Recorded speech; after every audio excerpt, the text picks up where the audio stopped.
Seni sevmiştim ezelden, elə gördüğüm andan. Hələ onda çox balacaydı, həm xəyallar, həm oyunlar. Sonunu heç bilmirdik o vaxtlar. Sən mənə vurulmuşdun, mən də ki sənə vurulmuşdum. Bir şey olmamış inciyərdik bir-birimizdən. Yadımdadır həmişə barışmağa mən çalışardım. Onun üçün səndən su istəyərdim bəlkə, sən mənim əlimdən tutarsan deyə. Əllərinə toxunmaq, onlara oxşamaq gəlirdi içimdən, ancaq sən çox ustalıqla tez əlini çəkərdin. Yenə üz çevirib gedərdin.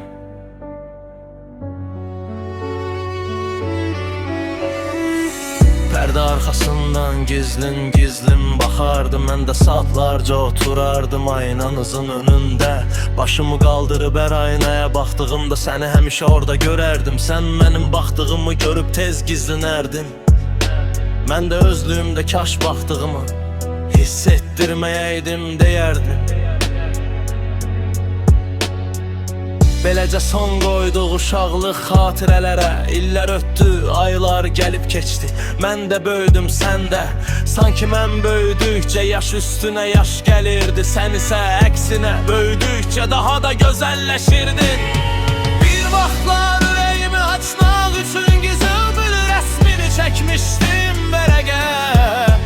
Onu sənə verəndə cırıb atmışdın yerə. Mənim qəlbimin parçaları idi yerə səpələnə. Sığlığına çox sevinərdim, sonra düzələr deyə giləylənərdim.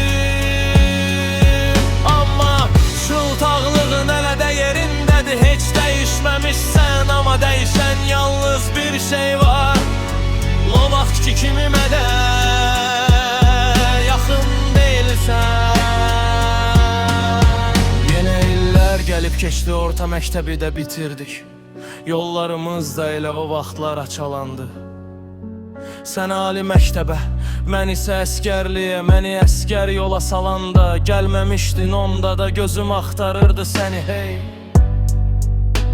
Amma görənmədim, nə fayda. Əskərlikdə də sənin xəyalınla yaşayardım. Sənin xatirələrindir məni yaşadan. Səni həmişə yanımda hiss edərdim. Səndən güc alardım, utanardım. Ad günündə gecəni oyaq qalıb sənə məktub yazardım. Lampa işığında hər şey gözəl olardı. Pərvanələr dolalanar, özlərini o da atardı. Özümü pərvanələrə bənzədərdim. Özümü sənin üçün hər şeyə qurban verərdim. Amma yenə də yanan mən olurdum. Sənə olan hisslərimi köçürərdim kağıza. Sənsiz hicran başlığı verərdim ona. Nəhayət xidməti verib mən başa yollandım yenə də doğma torpağa. Fikirləşdim hamıdan öncə sən çıxarsan qarşıma. Nə biləydim o anda, heç düşmürəm yadına. Ürəyimi açarkən yox söyləmişdin mənə. Qazım oğlu bu qədər sən niyə alışırsan? Zərrə qədər yanmayan bir insana yanırsan. Çək hər kim ki çəkir zərrə qədər əsrətini. Yan onunla şam ilə pərvana. Qazım oğlu bu qədər sən niyə alışırsan? Zərrə qədər yanmayan bir insana yanırsan. Çək hər kim ki çəkir zərrə qədər əsrətini. Yan onunla şam ilə pərvana. Fişlətini